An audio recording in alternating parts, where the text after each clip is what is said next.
पुनः छल हुआ हमारे साथ। इसका अर्थ देवी मोहिनी विष्णु है।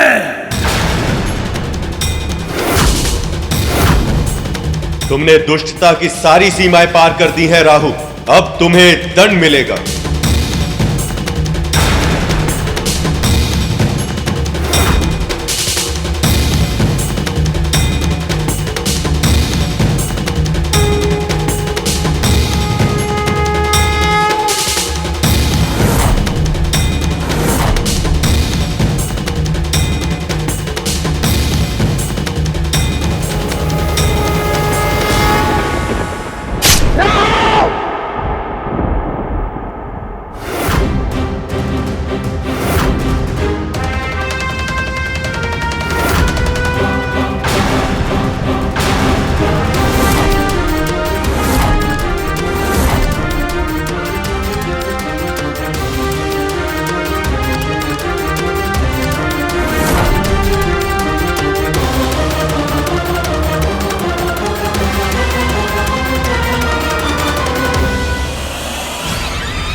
शीश कटने के बाद भी इसके धड़ और शीश दोनों में प्राण है। मां, ये कैसे संभव है? वो इसलिए कर क्योंकि अमृत के एक बूंद को उसने पी लिया है।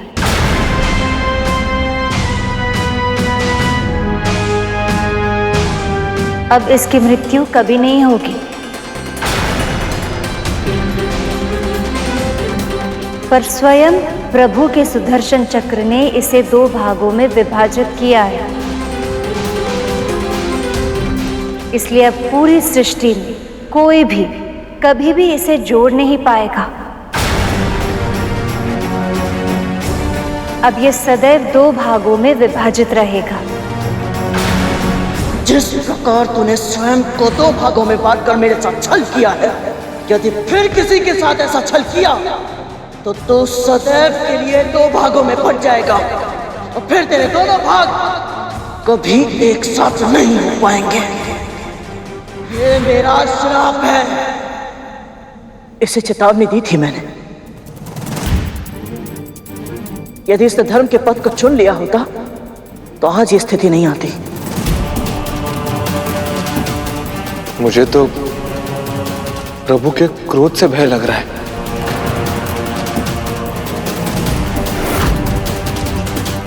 छल, फिर से छल किया है तूने विष्णु मेरे साथ। मेरा शीश काटकर तूने यह सिद्ध कर दिया है कि हम असुरों के साथ तू कभी न्याय कर ही नहीं सकता।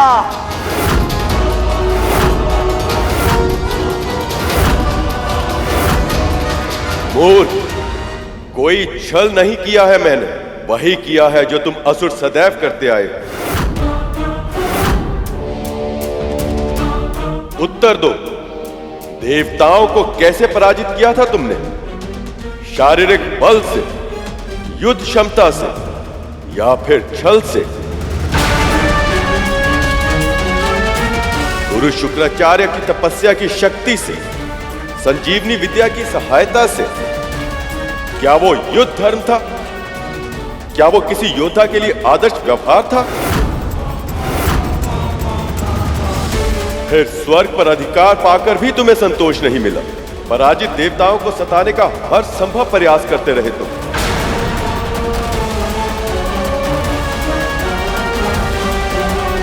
यहां तक कि अपनी मां समान देवी अदिति की तपस्या भंग करते समय उनके प्राण तक लेने का प्रयास किया। देवताओं की माता अदिति ये भीषण तप अपने पुत्रों को स्वर्ग का सिंहासन पुनः दिलाने के लिए कर रही है, परंतु उन्हें ये स्मरण नहीं है कि हम उनका ये उद्देश्य कभी पूर्ण नहीं होने देंगे। ऐसे अधर्मियों का शासन स्वर्ग पर तो क्या, पूरे ब्रह्मांड में भी यदि कहीं होगा तो मैं उसका विरोध अवश्य करूंगा।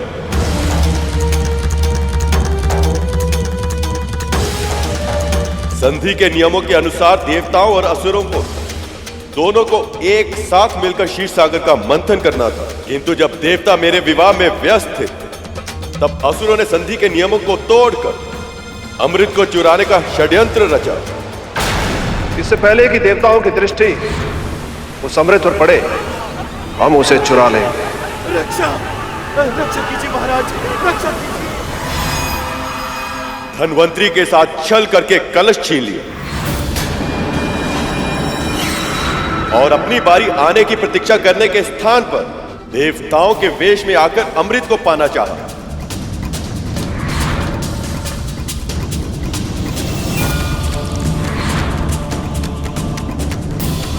जो स्वयं छल पर छल करता आया हो, उसे दूसरों के कार्यों पर आपत्ति उठाने का कोई अधिकार नहीं। अमृत का मर्म जाने बिना ही तुम सब अमर होना चाहते हो, पर केवल तन के जीवित रहने को अमरता नहीं कहते। सच्चे अर्थों में केवल वही प्राणी अमर होता है जो तन के ना रहने पर केवल अपने कर्मों के कारण अन्य प्राणियों के हृदय और मस्तिष्क में सदा सदा के लिए जीवित रहे।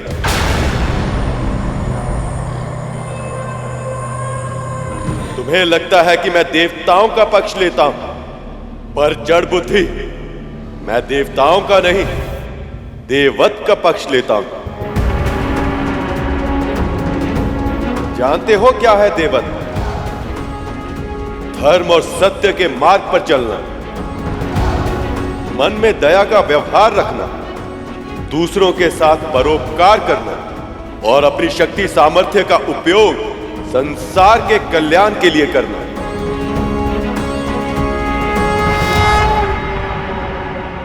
यदि तुम सबने ये किया होता तो मैं आज तुम्हारा पक्ष भी अवश्य लेता, पर अब तुम्हारा मुख राहु और धड़ केतु बनकर अनंत काल तक विचरण करता रहेगा।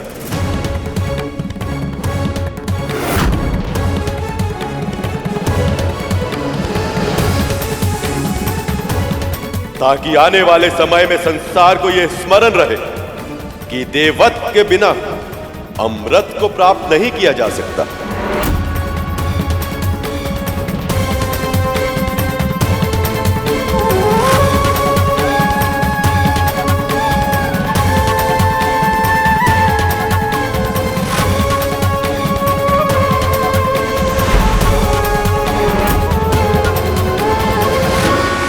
संभालिए देवराज, आज से अमृत आपका हुआ।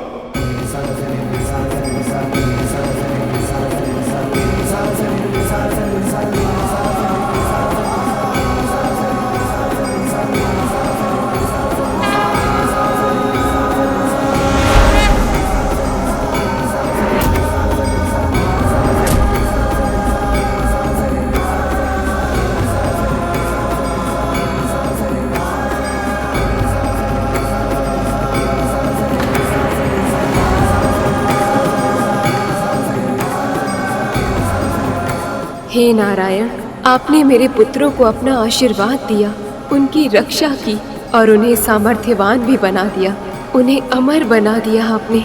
आपका बहुत बहुत आभार प्रभु।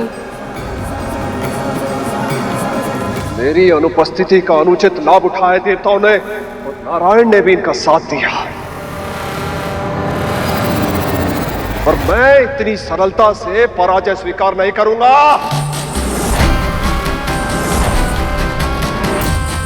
मैं अपना भाग्य बदलने जा रहा हूं मां। अमृत को प्राप्त करके रहूंगा मैं, किसी भी मूल्य पर।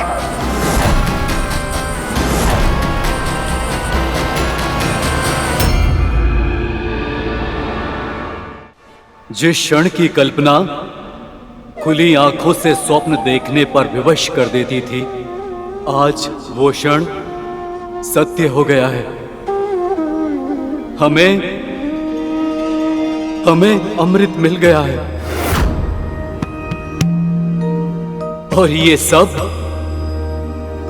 सब केवल आपके कारण संभव हुआ है प्रभु।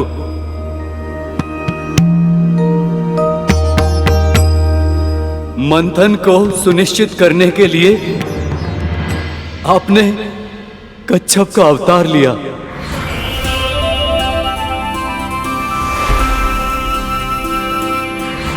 धर्म की रक्षा करने के लिए देवी मोहिनी का अवतार लिया।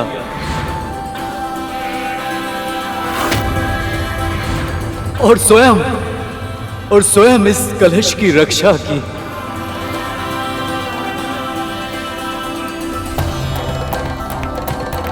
और हमें अमृत का पान कराया।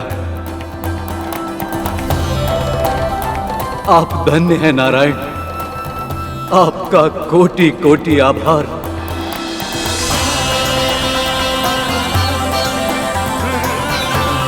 और अब मैं देवराज इंद्र अपने सभी देवताओं की ओर से आपको वचन देता हूं कि हम अपना दायित्व पूरी निष्ठा के साथ निभाएंगे और समाज के कल्याण के लिए अपने जीवन को समर्पित कर देंगे। आप सबसे यही अपेक्षा है। आप अपने निश्चय में सफल रहे। आपका कल्याण हो।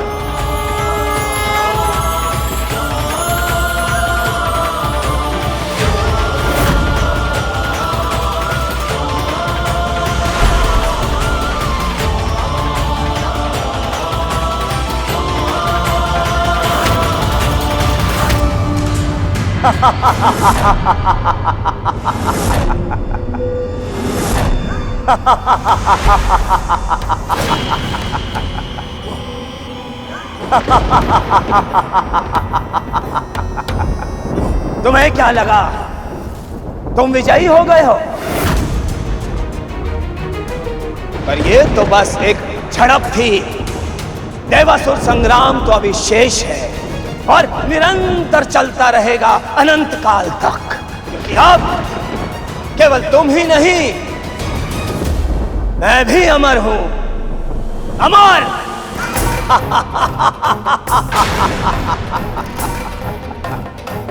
अब मैं तुम सबको सदैव ही भयभीत करता रहूंगा।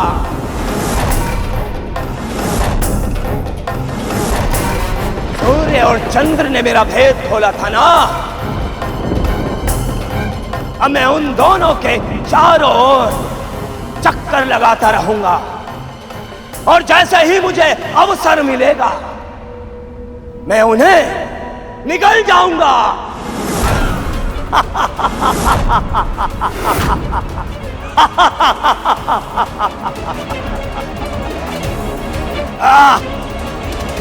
कितना दुष्ट है ये राहु। स्वयं परम पिता श्री नारायण से दंड मिला, फिर भी अपने कर्मों को सुधारने का विचार तक नहीं आया इसके मन में।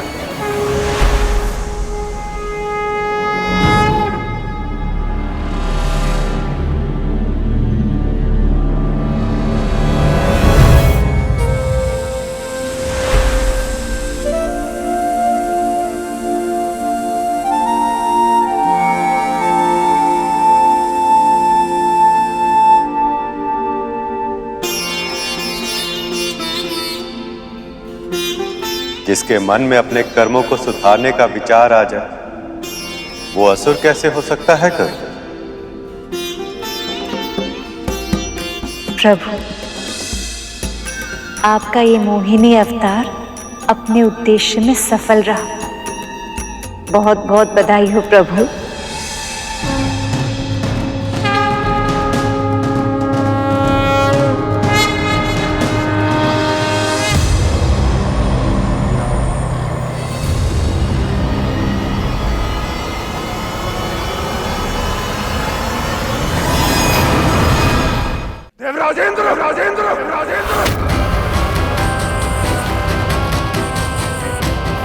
मेरी अनुपस्थिति में अमृत को पाकर स्वयं को चतुर समझ रहे हो? साहस है तो मुझसे युद्ध करो।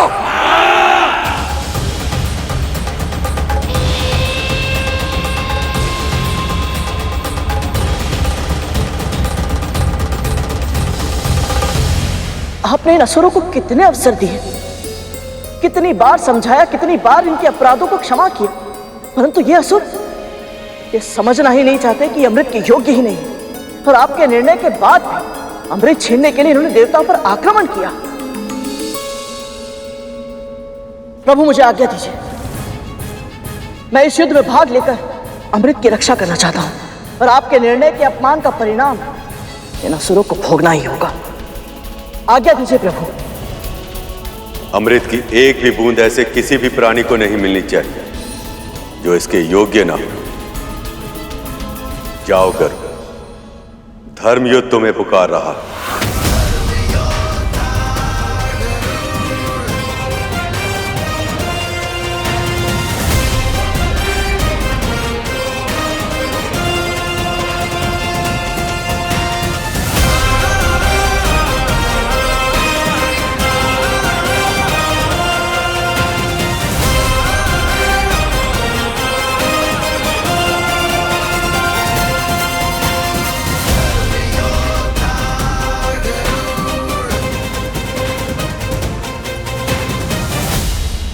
असुरों, तन से रक्त की अंतिम बूंद तक क्यों न बह जाए, हमें ये चक्रव्यूह तोड़ना ही होगा। अमृत को किसी भी मूल्य पर पाने का प्रयास करो। आसुरी शक्ति की, आसुरी शक्ति की। प्राणों की परवाह नहीं है देवताओं, अब हम अमृत पी चुके हैं। अब इसकी रक्षा करना हमारा कर्तव्य है, चाहे जो हो जाए। ये सुरक्षा कवच टूटना नहीं चाहिए। आक्रमण!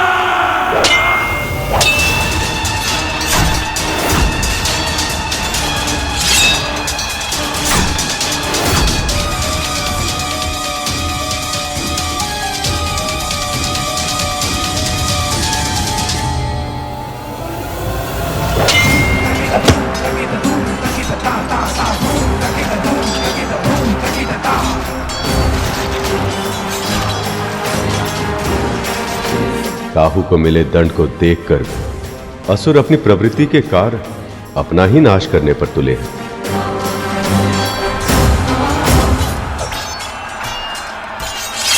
जयंत, मेरे पुत्र।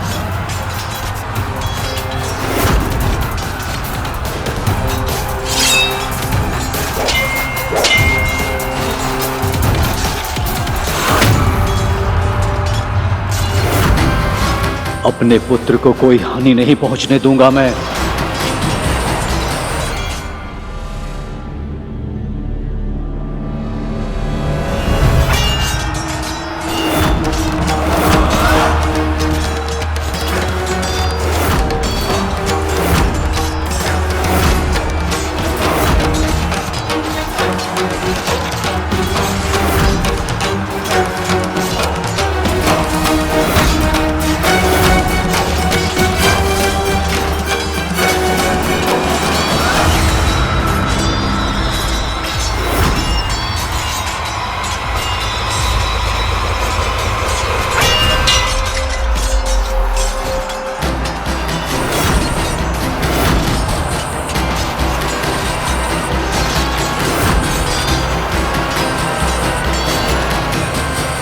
इंद्रपुत्र जयंत अभी भी बालक है प्रभु।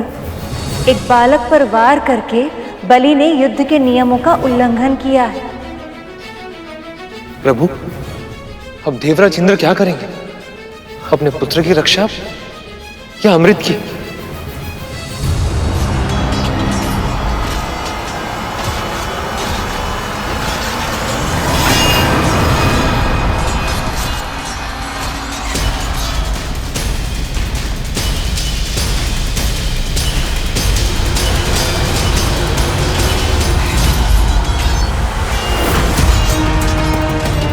अमृत को इंद्र के साथ से छुड़ाना होगा।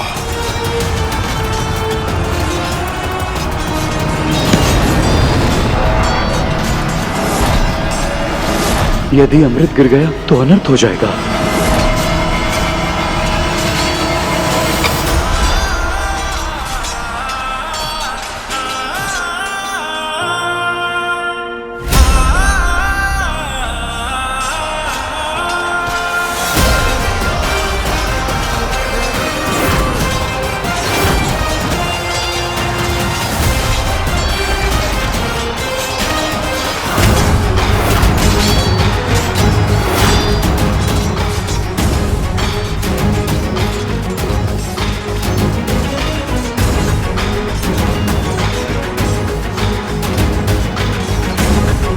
ये ले जयंत, अमृत और अपनी रक्षा करो।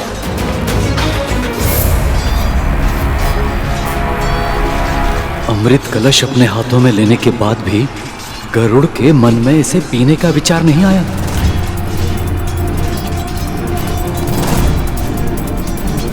जाओ यहां से शीघ्र। गरुड़, जयंत के साथ जाओ और अमृत को स्वर्ग तक पहुंचाने में उसकी सहायता करो। जाओ।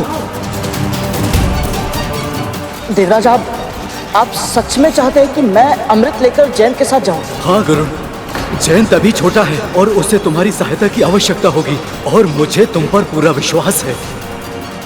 अब परीक्षा होगी गरुड़ के व्यक्तित्व की। क्या इस विश्वास का सम्मान कर पाएगा या अमृत के लालच में अमृत का पान कर लेगा? अब शीघ्रता करो और जाओ यहाँ से, जाओ। जो आ गया, चलो जयंत।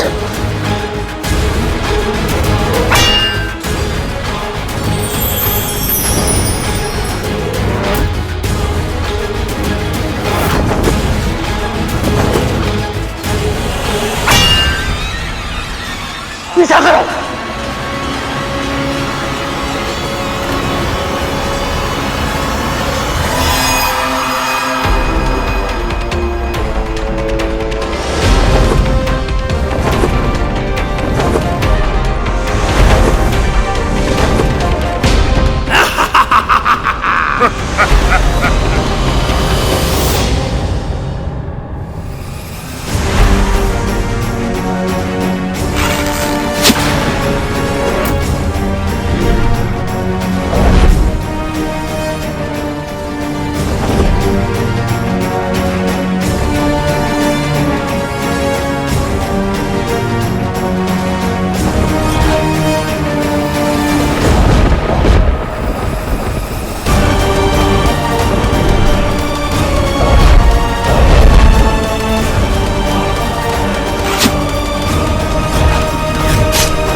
प्रभु, अमृत की 4 बूंदें गिर गई।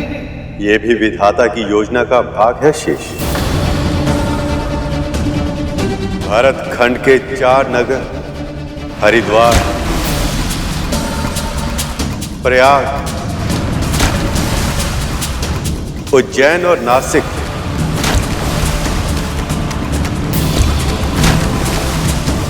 ये वो 4 स्थान होंगे जहां हर 12 वर्षों में महाकुंभ और 3 वर्षों में कुंभ का आयोजन होगा। उस समय जो व्यक्ति भी इन स्थानों पर नदी में स्नान करेगा उसे अमृत प्राप्त होने के समान फल मिलेगा।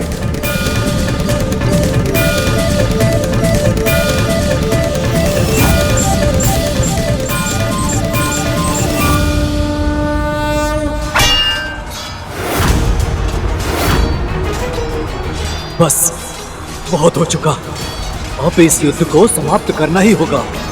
वज्र का प्रयोग अब करना ही होगा मुझे।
महाराज बलि अचित हो गए हैं।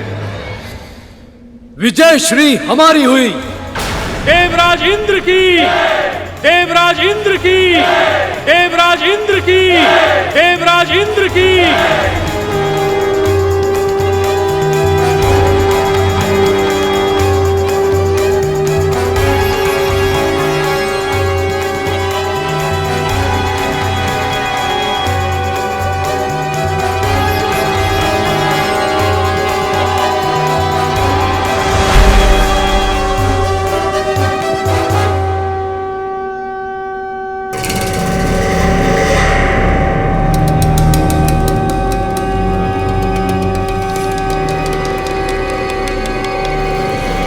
ये देवराज इंद्र का शंखनाद है। तो क्या असुर सम्राट बलि पराजित हुए? अवश्य ही देवता जीत चुके हैं। उसके बिना ये विजय शंखनाद बजाना असंभव है। तो अब क्या करें हम?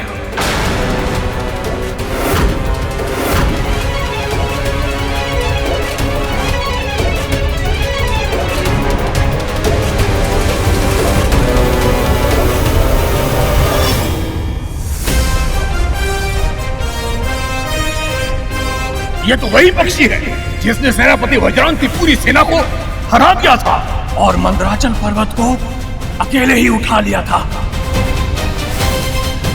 हे महादेव, हम इनका सामना कुछ असुरों के साथ कैसे कर पाएंगे? भागो, अपने प्राण बचाओ।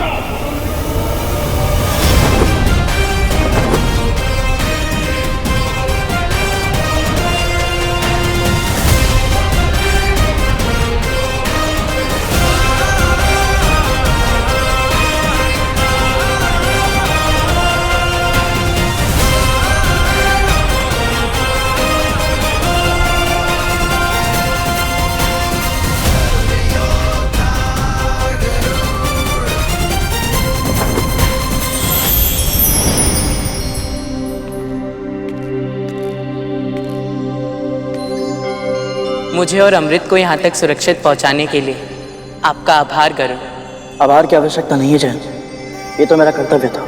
चलिए इसे सुरक्षित भीतर रख देते हैं। नहीं जैन, स्वर्ग में प्रवेश करने का अधिकार अब तक मैंने अर्जित नहीं किया है।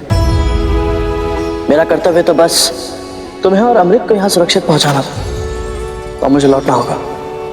सचमुच आपकी कर्तव्य निष्ठा अद्भुत है गरुड़।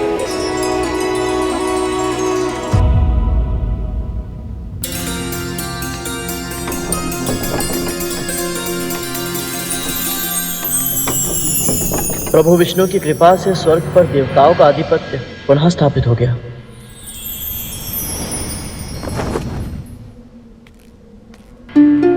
इस अमृत को किसी सुरक्षित स्थान पर रखना होगा।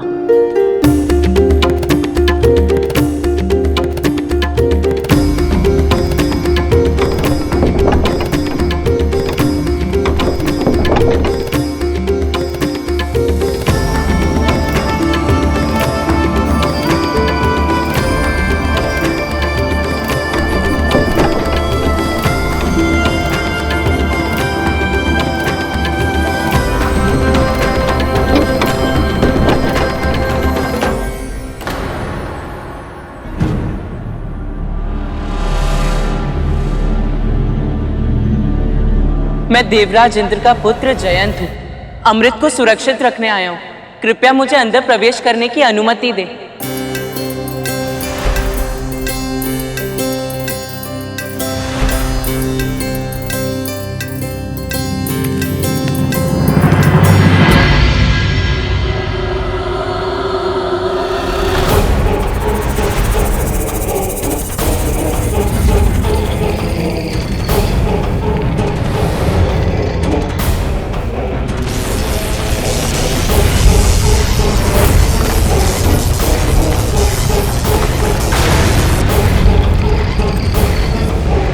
ये दोनों सर्प की प्रतिमा पिताजी के भूलोक पर रहते सर्प भाइयों की तो नहीं हो सकती।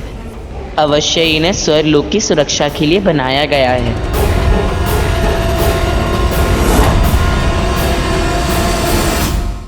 हे यंत्र सर्पों, मैं देवराज इंद्र का पुत्र जयंत हूँ। अमृत को यहाँ रखने आया हूँ। अब इसकी सुरक्षा का दायित्व आपका है।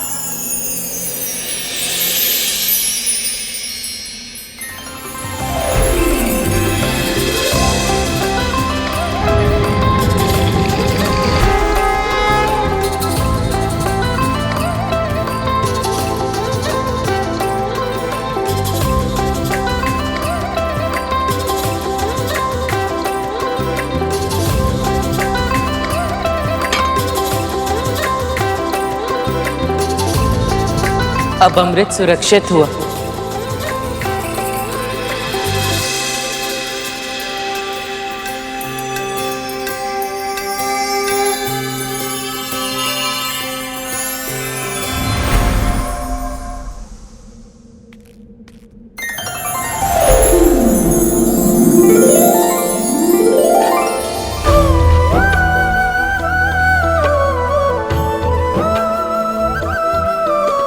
आपका कोटि कोटि आभार प्रभु।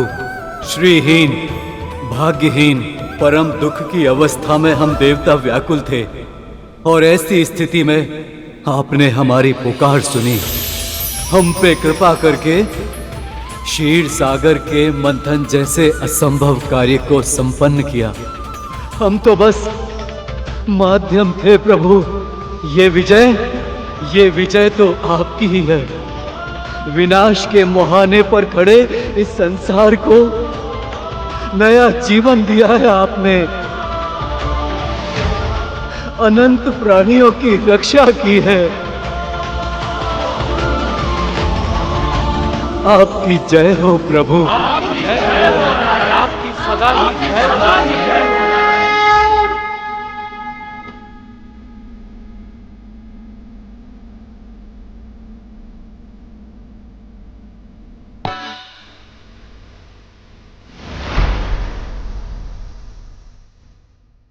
ओम जय लक्ष्मी रमणा स्वामी जय श्री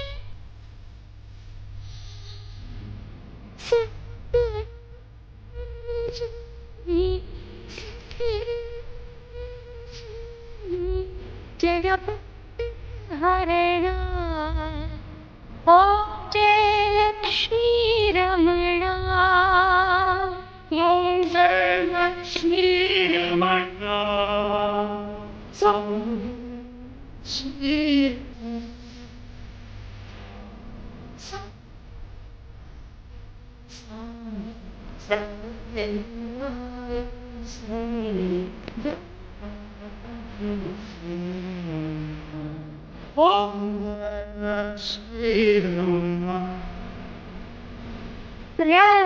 जड़ित सिंहासन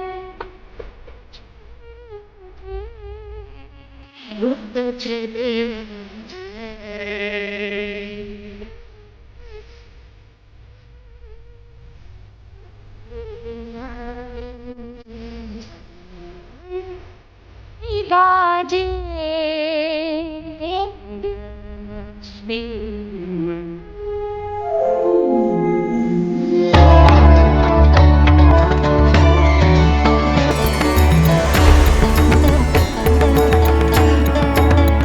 गणेश, नारद, सखा, ब्रह्मदेव, गुरु बृहस्पति और आप सभी देवी देवताओं को मेरा बहुत बहुत आभार।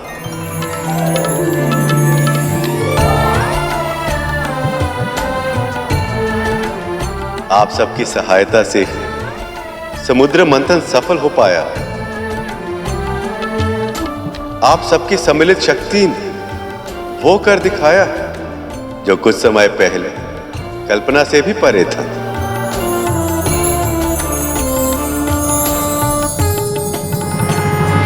सत्य कहा था माँ ने, ये सब किसी स्वप्न जैसा ही तो है।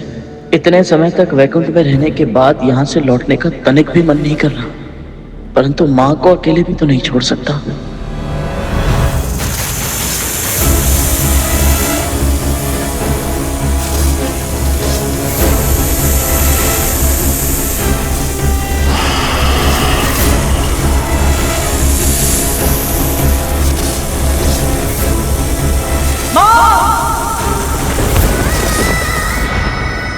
वहां माँ को कितना कुछ सहना पड़ता है, कितना श्रम करना पड़ता है। और इस मंथन में मंदराचल का योगदान कोई चाहे भी तो भूल नहीं सकता। अब आप अपने मूल स्थान पर लौट जाएं। मैं आपको यह आशीर्वाद देता हूं कि आपकी सतह पर सदैव दुर्लभ से दुर्लभ जड़ी बूटियां और औषधीय पौधे उगते रहेंगे, जो अनंत काल तक मानव जाति की सेवा करेंगे और उसके कारण कोई भी पृथ्वीवासी आपको कभी भूल नहीं पाएगा। अनंत काल तक यश और सम्मान के पात्र होंगे आप।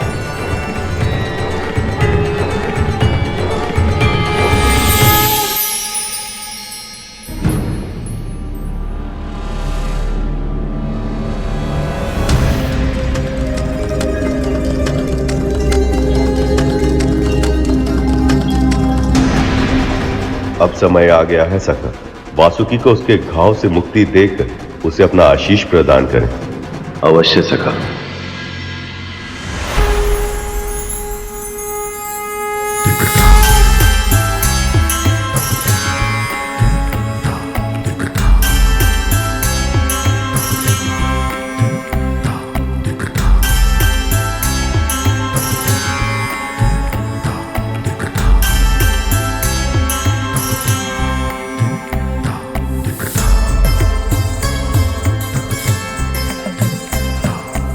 हे नीलकंठ, महादेव, अपने चरण में मुझे शरण देकर मुझ पर दया करें।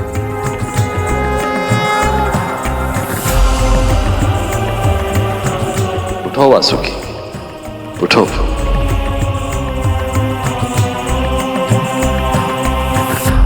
इस मंथन में अतुलनीय योगदान देकर तुमने मुझे अत्यंत प्रसन्न किया है वासुकी।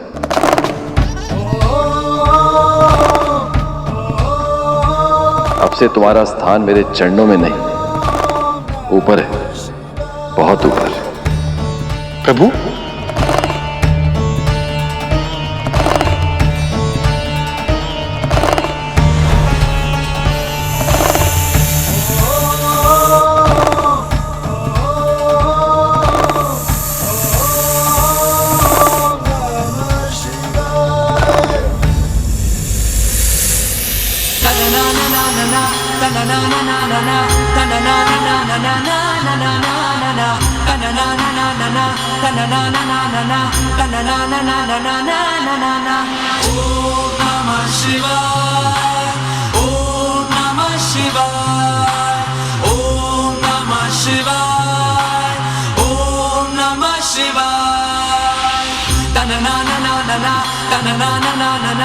अब से वासुकी सदैव मेरे कंठ पर वास करेगा। जो प्राणी श्रावण माह में नागों की पूजा करेगा उसे मेरा विशेष आशीर्वाद प्राप्त होगा।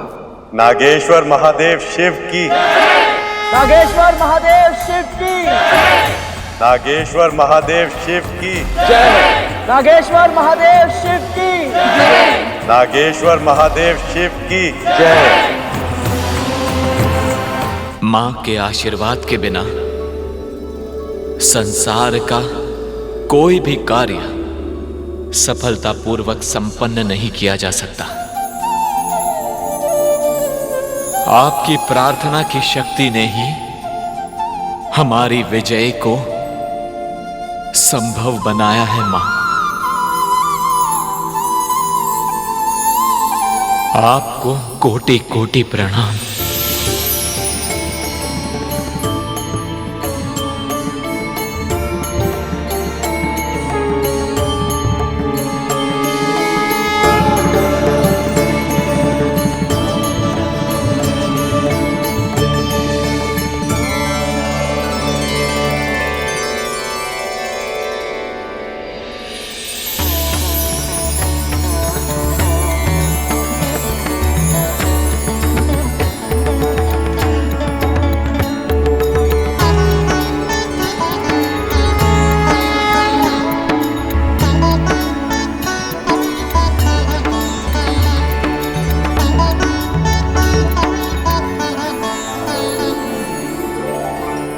देवराज, स्वर्ग का सिंहासन आपकी प्रतीक्षा कर रहा है। राजकार्य का भार संभालकर संसार को सूचित कीजिए कि असुरों का अत्याचार अब समाप्त हो गया।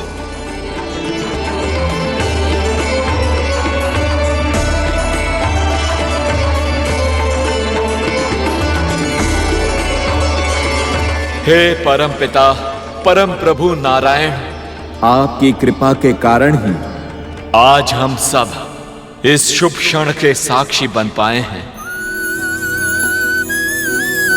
मैं देवराज इंद्र, सभी देवताओं की ओर से आपको वचन देता हूं कि हम अपनी शक्ति का उपयोग सदा सर्वदा धर्म की रक्षा करने के लिए ही करेंगे।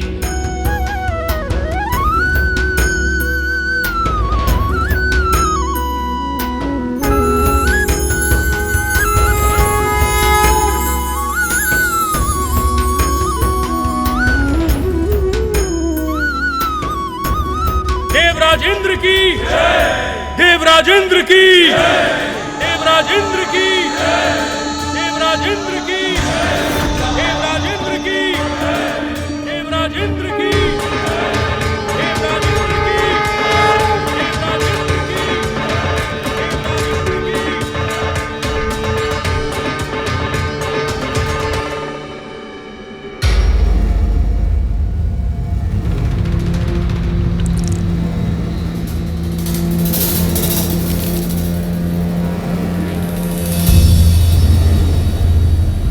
बलि,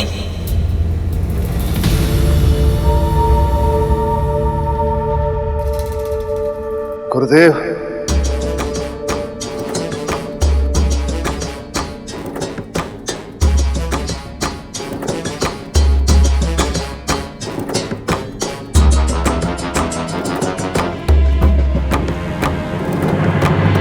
मैं तो आपसे क्षमा मांगने के योग्य भी नहीं रहा गुरुदेव।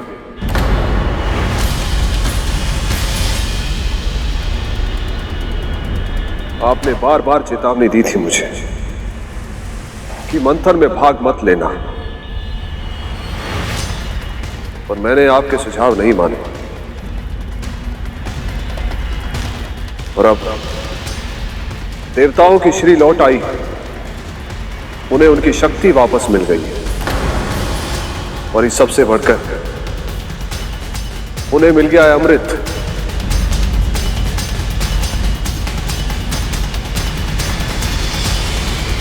मां, मैं आपका स्वप्न पूरा नहीं कर पाया। स्वर्ग का राज सिंहासन भी गंवा दिया मैंने, और इस सब में देवताओं के छल बल से अधिक योगदान मेरी मूर्खता का है। पुत्र,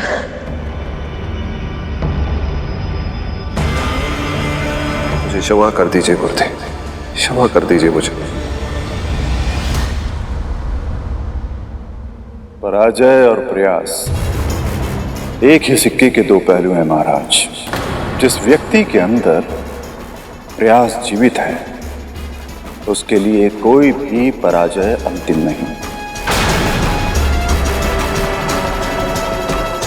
यदि आप अब भी मेरी बातों को ध्यान से सुनें, मेरे सुझावों का पालन करें और मन, कर्म, वचन से अपने लक्ष्य के प्रति पूर्ण समर्पण रखें, तो मैं विजय श्री को फिर से आपका वरण करने के लिए विवश कर सकता हूं।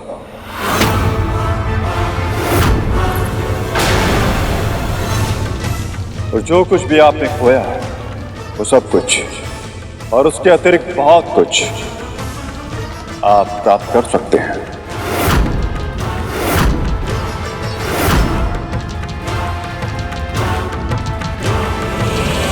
मैंने जो भूल की है उसे मैं फिर नहीं दोहराऊंगा गुरुदेव।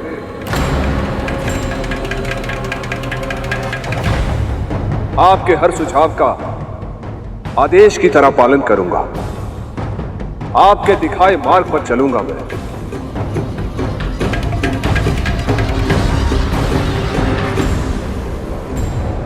असुरों को उनका अधिकार दिलवा कर रहूंगा मैं।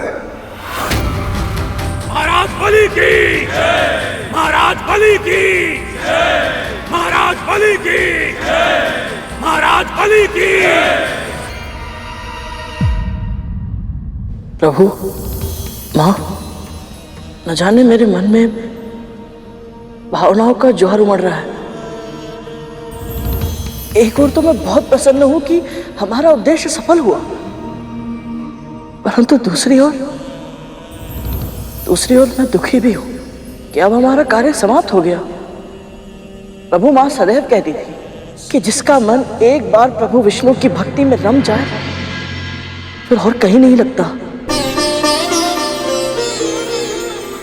माँ के इस कथन का अर्थ आज से पहले मैं कभी समझ नहीं पाया था प्रभु, परंतु अब वैकुंठ में रहते हुए यथासंभव आपकी सेवा करते हुए जिस आनंद का अनुभव मैंने किया है उसका वर्णन करना असंभव सा लगता है। एक और तो मुझे यह लगता है कि मैं अपने प्रभु को छोड़कर कहीं कभी ना जाऊं, परंतु तुरंत मेरा मन यह भी कहता है कि मैं अपनी मां को भी अकेले नहीं छोड़ सकता।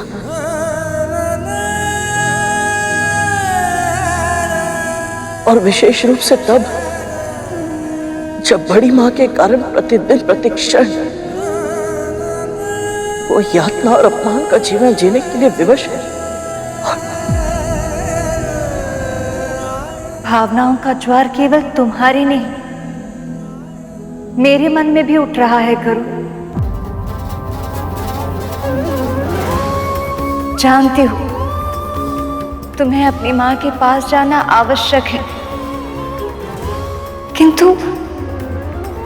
किंतु तुम्हें यहां से भेजने का मेरा तनिक भी मन नहीं है।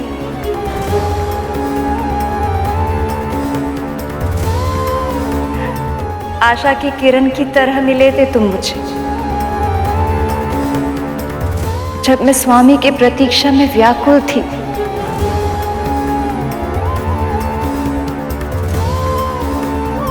तब मेरी आशा को सत्य में बदलने में तुमने तनिक भी कमी नहीं की थी। समुद्र मंथन जैसे विराट कार्य को सफल बनाने में तुम्हारा अद्भुत योगदान है गरुड़। देवी लक्ष्मी सत्य कह रही है गरुड़,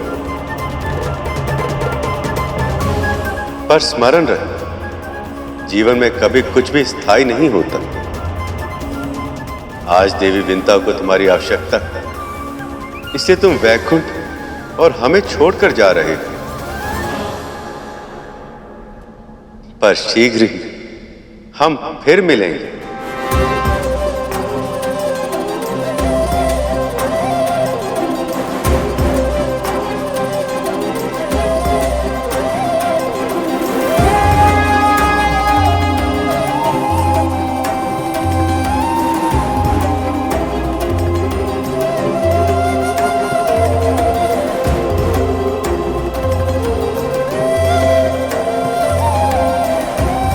माँ को मेरा प्रणाम कहना।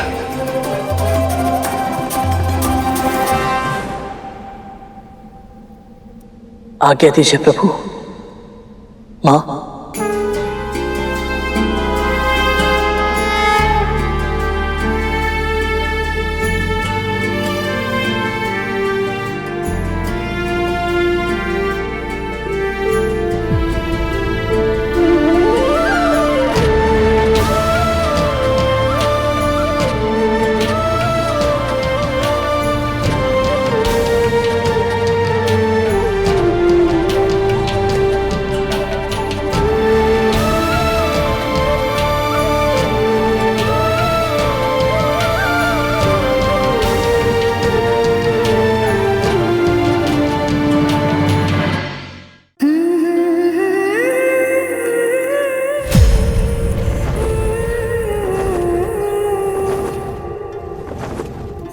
गरुड़,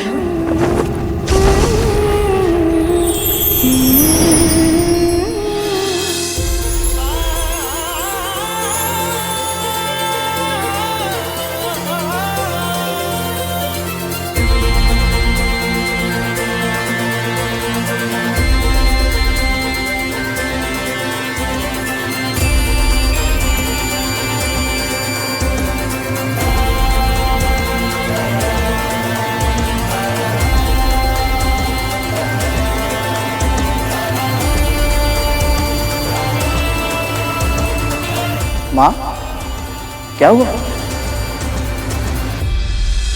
अभी कुछ ही समय पहले तुझसे मिलकर आ रही हूँ, फिर भी ऐसा लग रहा है जाने कब से नहीं देखा तुझे। मैं भी बिल्कुल ऐसा ही अनुभव कर रहा हूँ माँ। आपके आंचल की छांव में जो सुख है वो और कहीं नहीं है। बस कर, अब अधिक बातें मत बना, तुझे देखकर ही पता चल रहा है। तू यहाँ आ तो गया है, पर अपने मन का एक भाग वैकुंठ में ही छोड़कर आया है। सच बता, वहां की स्मृति सता रही है ना तुझे? आपको सब कुछ पहले से कैसे पता चल जाता है माँ? केवल मुझे ही नहीं, इस संसार की हर माँ को अपनी संतान की मन की दशा पहले ही पता चल जाती है।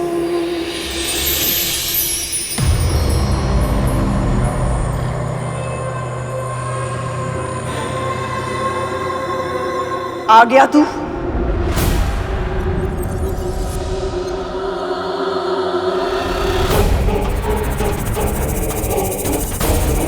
प्रणाम महारानी। कहाँ है?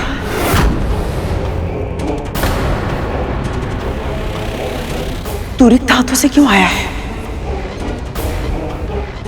मेरे भाग का अमृत क्यों नहीं लाया तू?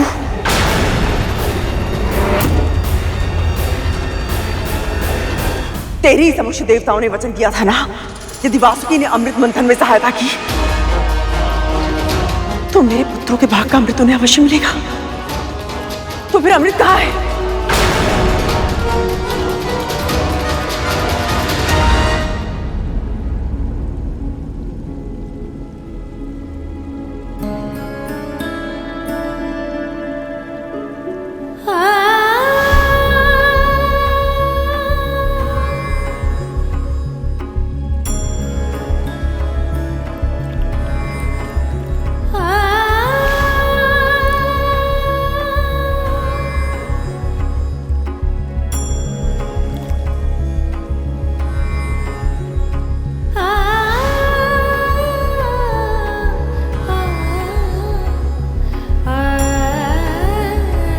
आप कमल का फूल खिला रही और आपके मुख पर मुरझाए हुए फूलों से उदासी, ऐसा क्यों देवी?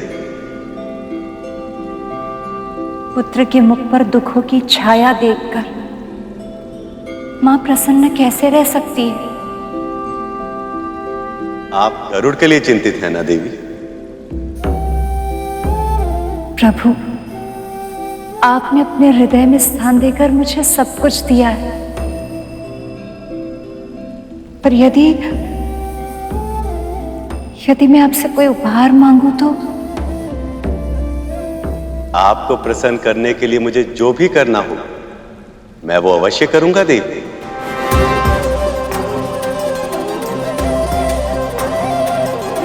प्रभु, मैं विंता और करुण को दुख में नहीं देख सकती।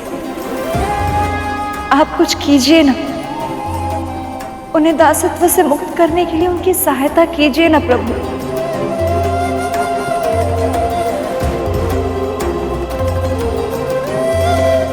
प्रभु, आप मुस्कुरा क्यों रहे हैं? मौन क्यों है? अमृत कहाँ है? महारानी, मैं चाहता तो भी आपके लिए अमृत नहीं ला सकता था, और अमृत आपको नहीं मिल सकता। तेरे कहने का अर्थ क्या है दास? अमृत किसे मिलेगा किसे नहीं, इसका निर्णय केवल और केवल प्रभु विष्णु ही कर सकते हैं। और प्रभु का निर्णय यह है महारानी कि अब से अमृत पर देवताओं का ही अधिकार होगा।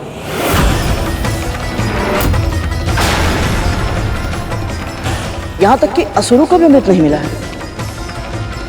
ये कैसे संभव है? जब वासुकी को लेके जाना था तब देवताओं और असुरों दोनों ने सहमति दी थी कि मेरे पुत्रों में भी अमृत बांटा जाएगा।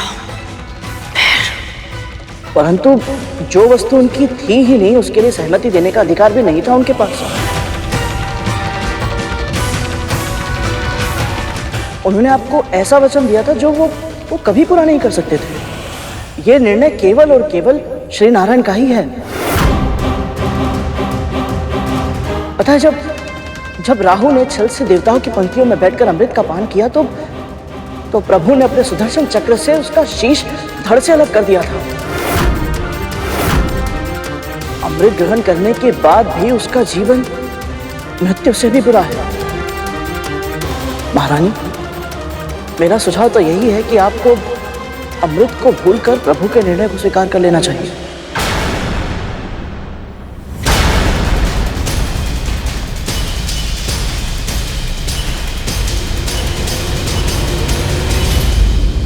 ये तो होना ही है देवी।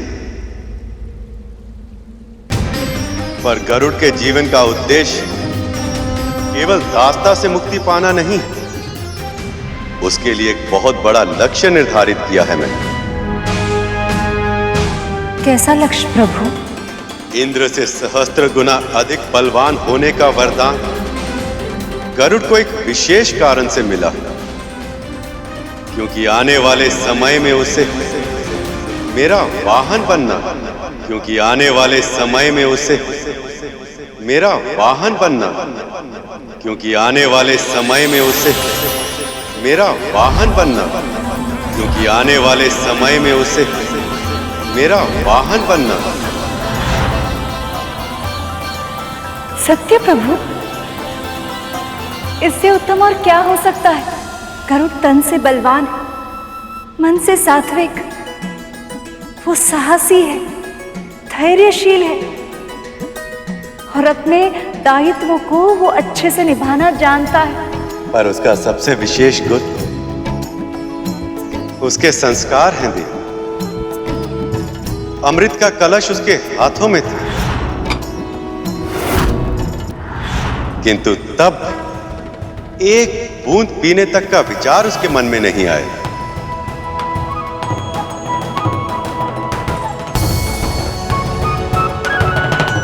प्रभु, हम किसकी प्रतीक्षा कर रहे हैं? चलिए ना, हम उन दोनों को ये सूचना दे देते हैं। गरुड़ और विंता ये बातें सुनकर कितनी प्रसन्न होंगी। ये इतना सरल नहीं है देवी। आप तो जानती हैं, मैं इस सृष्टि का पालनहार, ये संपूर्ण सृष्टि मेरे उदर में वास करती है और ऐसे में अपनी पीठ पर मेरे भार का वहन करने के केवल शारीरिक शक्ति की ही नहीं, अपितु मानसिक और आध्यात्मिक शक्ति भी चाहिए।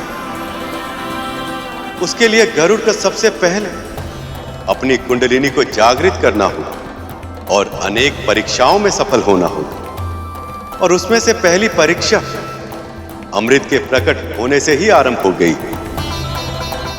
बस गरुड़ को उसका आभास नहीं। गरुड़ की नियति है मेरा वाहन बनना, किंतु वो समय कब आएगा, इसका निर्णय ये परीक्षा तय करेगी। वचन में दी गई वस्तु पर हमारा अधिकार है गरुड़, और दास होने के नाते हमारा अधिकार, हमारे भाग का अमृत तुझे प्रभु से मांगना चाहिए था। शेषनाग वासुकी, जब अपने ही पुत्रों ने अमृत ना मांगा हो तो इस पराये से क्या आस रखूं मैं? आप ऐसे क्यों बोल रही हैं दीदी? यदि नारायण ने अमृत देवताओं को देने का निर्णय किया है तो उसके पीछे कोई ठोस कारण अवश्य होंगे। हमारे लिए तो उनका आशीर्वाद ही पर्याप्त है।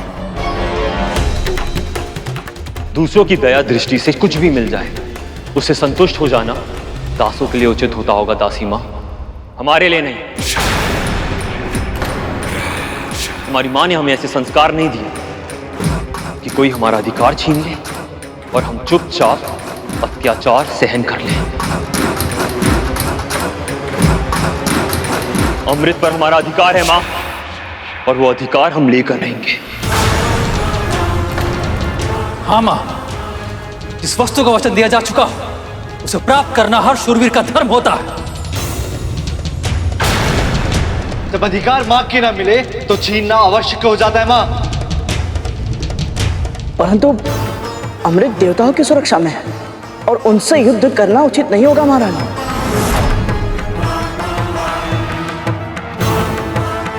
दीदी, नारायण के विरुद्ध जाने की भूल मत कीजिए, रोकिए इन्हें। आशीर्वाद दीजिए माँ।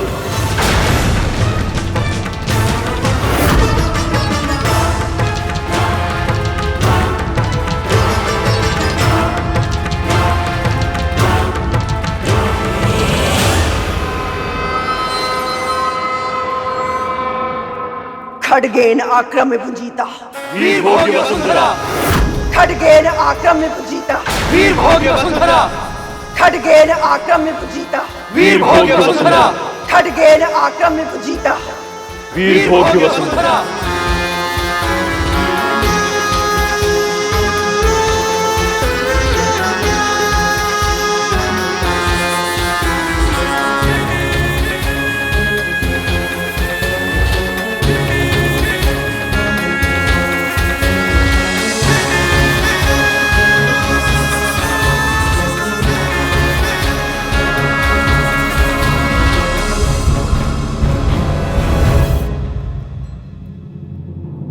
अब क्या होगा मां?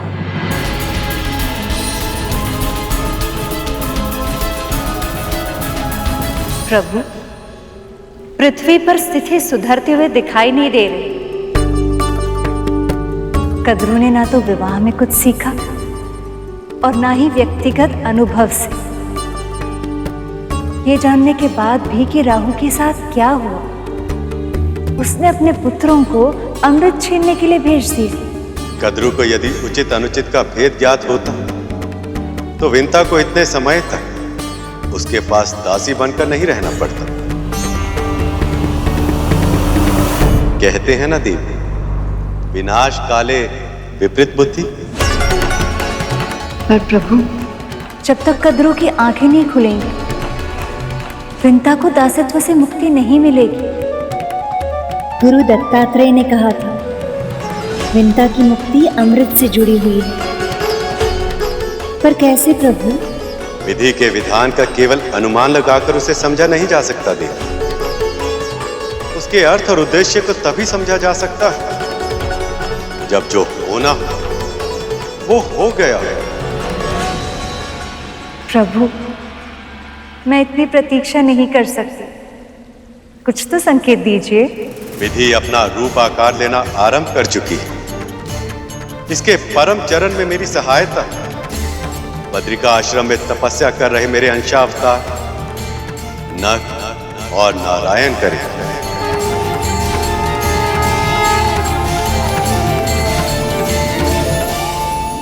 ओम नमो भगवते वासुदेवाय।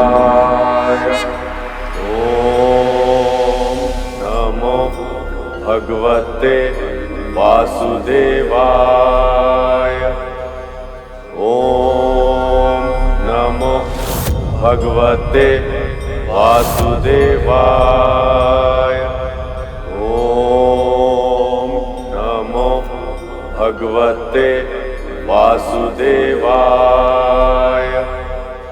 ओम नमो भगवते वासुदेवाय। ओम नमो भगवते वासुदेवाय। ओम नमो भगवते वासुदेवाय।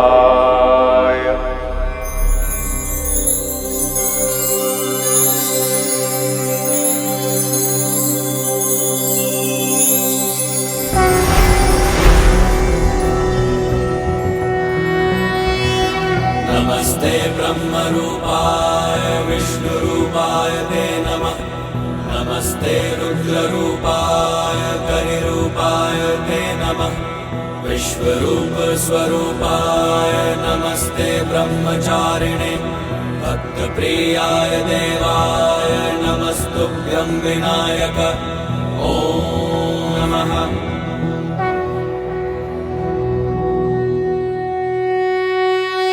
नर नारायण, गरुड़ के आध्यात्मिक उत्थान का समय आ गया।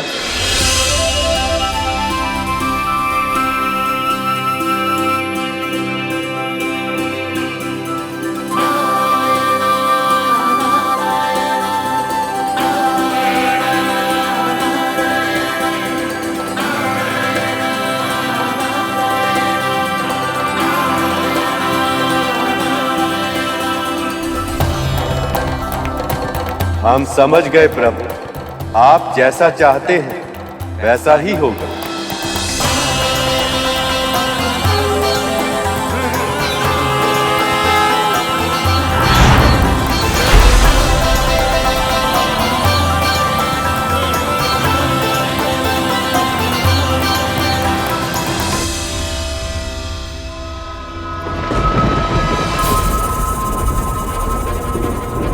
कहाँ रह गए मेरे पुत्र? अभी तक आए क्यों नहीं?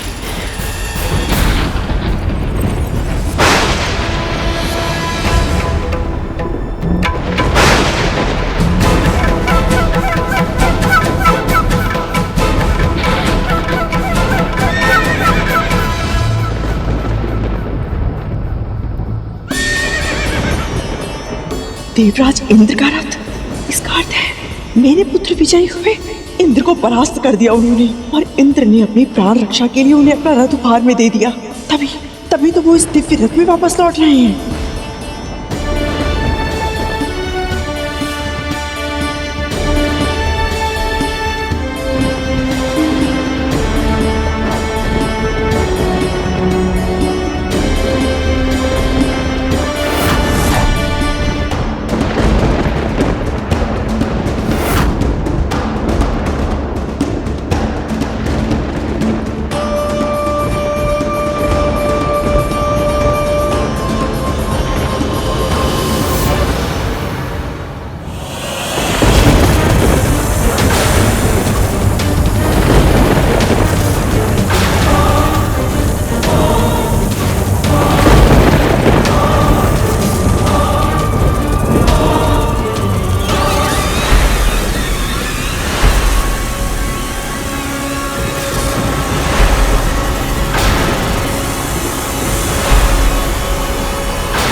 जिनका भाई अपने तन पर लगने वाले कोटि कोटि घावों के बारे में तनिक भी चिंता किए बिना समुद्र मंथन में स्वयं को घिसता रहा, कष्ट सहता रहा, तुम देवताओं के लिए अमृत प्राप्त करने का साधन बन गया।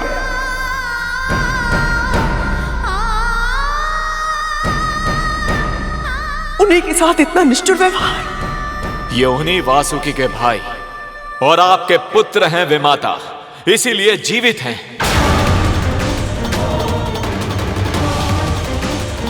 अन्यथा अमृत छीनने के दुस्साहस में मृत्यु दंड मिला होता इन्हें।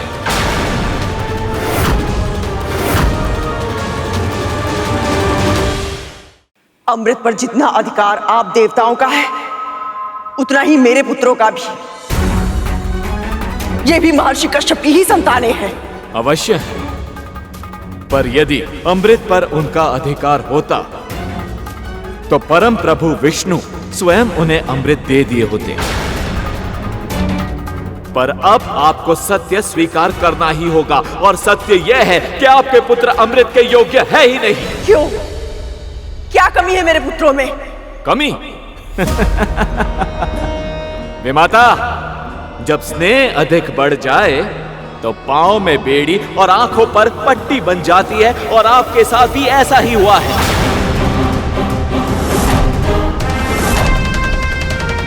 माना मेरे नाग भाइयों ने अमृत की लालच में आकर देवराज पर आक्रमण करने की भूल की है, किंतु इन्हें बड़ी मां से इस प्रकार से बात नहीं करनी चाहिए।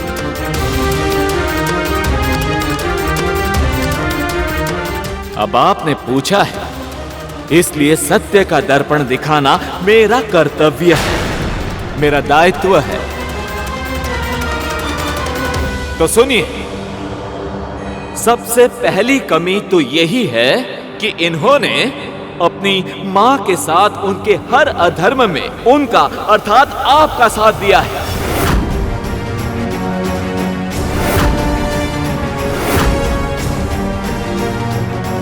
फिर चाहे वो अपनी विमाता देवी विंता को दासी बनाकर उनके साथ अपमानजनक व्यवहार करना हो या फिर डिम के भीतर अपने भाइयों के प्राण लेने का प्रयास करना हो।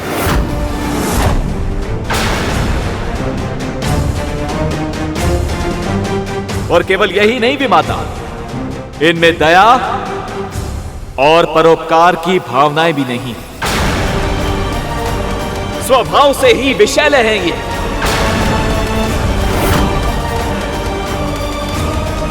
पर यदि अमृत पर इनका अधिकार हो गया तो पृथ्वी का संतुलन बिगड़ जाएगा और मैं ये होने नहीं दूंगा विमाता।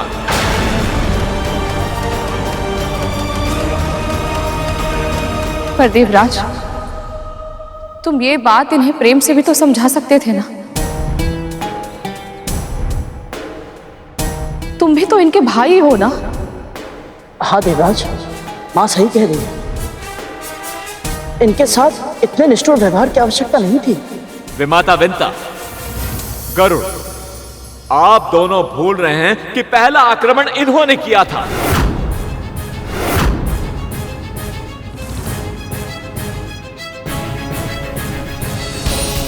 और ये बात भी सत्य है कि जिनकी मां बुद्धिमान ना हो, जो अपनी ही महत्वाकांक्षा के कारण धर्म और अधर्म पर भेद नहीं करती हो, उन्हें बातों से क्या प्रेम से भी समझाना असंभव है।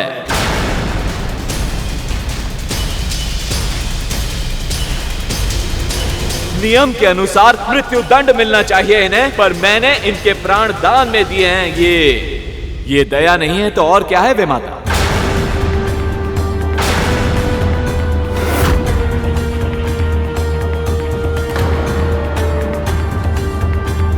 अब इस क्षण के बाद किसी ने कभी भी अमृत पर कुदृष्टि डाली तो उसकी मृत्यु निश्चित है।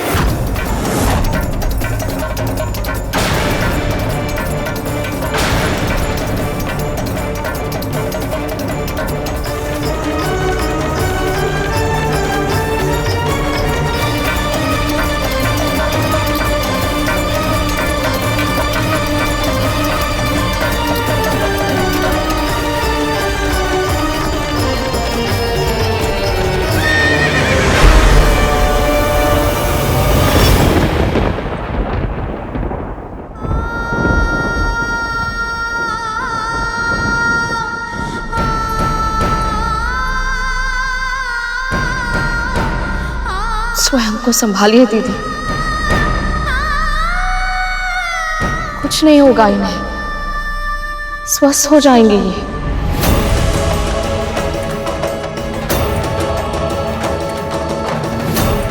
मां ने इन्हें रोका भी था कि प्रभु विष्णु की इच्छा के बिना अमृत ग्रहण करना इन सबों के लिए उचित नहीं होगा।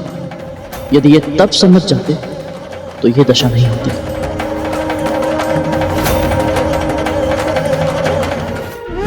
बहुत पीड़ा पहुंची है बड़ी मां को। देवराज को इनके पुत्रों के विषय में ऐसे कटु वचन नहीं कहने चाहिए थे।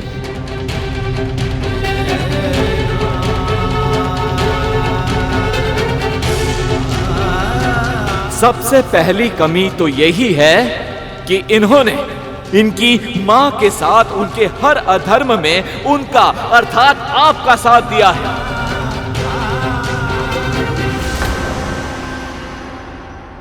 ये उन्हीं वासुकी के भाई और आपके पुत्र हैं विमाता कद्रु, इसीलिए जीवित हैं, अन्यथा अमृत छीनने के दुस्साहस में मृत्यु दंड मिला होता इन्हें।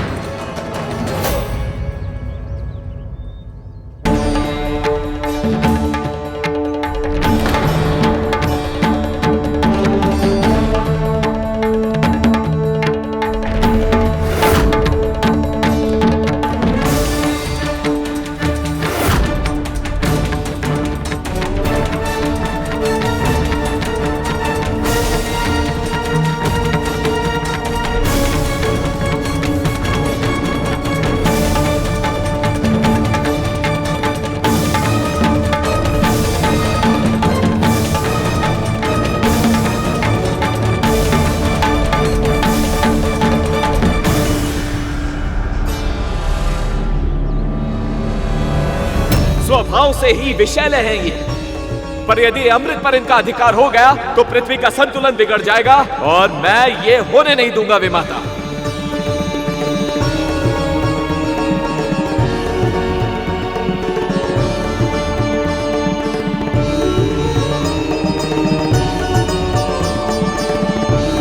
विमाता, जब स्नेह अधिक बढ़ जाए तो पांव में बेड़ी और आंखों पर पट्टी बन जाती है, और आपके साथ भी ऐसा ही हुआ है।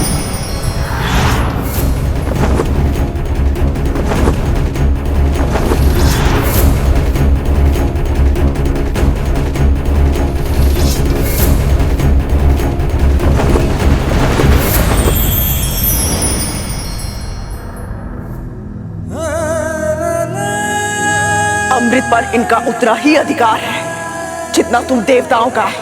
ये भी महर्षि कश्यप की ही संतानें हैं।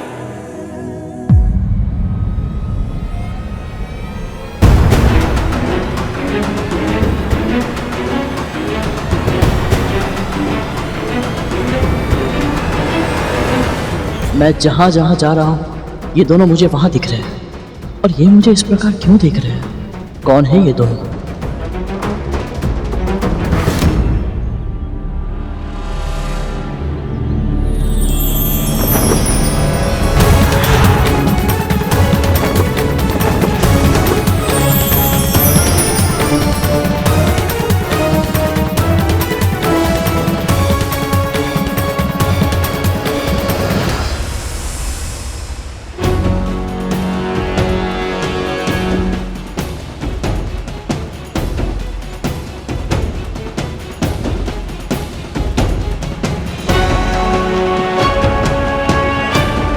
ये अवश्य ही कोई देव आत्मा होगी। ये मुझे हर जगह दिख रहे हैं और इनके दर्शन से मन में शांति का अनुभव हो रहा है।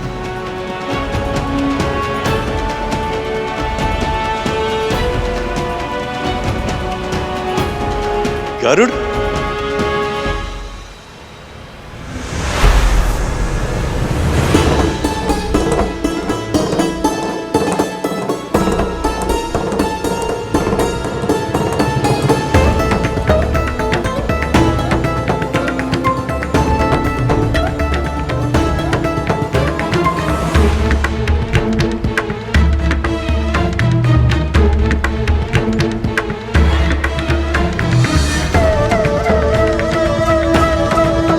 आप दोनों कौन हैं?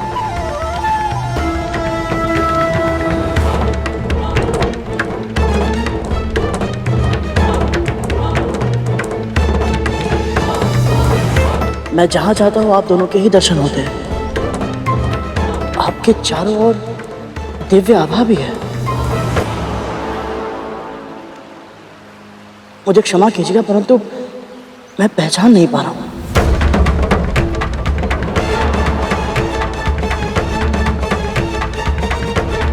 मैं नर हूं और ये है नारायण।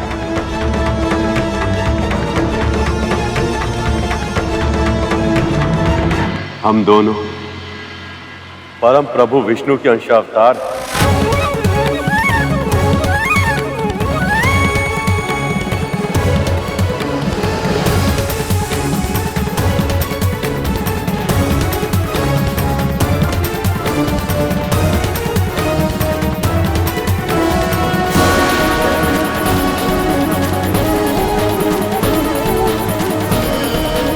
तुम्हारी कुंडलिनी जागृत करने हेतु नर नारायण से शिक्षा आवश्यक है, किंतु देखना ये कि क्या तुम इनके दिए ज्ञान को ग्रहण कर पाओगे। मैंने जो तुम्हारे लिए लक्ष्य सोचा है, क्या तुम उसके योग्य बन पाओगे?